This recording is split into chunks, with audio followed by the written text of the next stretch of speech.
সকালের সূর্য উদয়ন খুবই সুন্দর, তবে আকাশটা পুরোপুরি কুয়াশায় ঢাকা। প্রচণ্ড বাতাস বইছে, নদীর এই স্রোতের ভাঁজে ভাঁজে শীতল আবহাওয়া।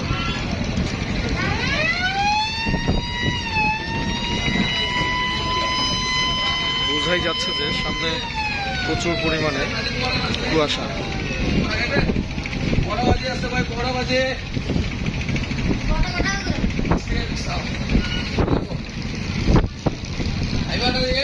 নিচে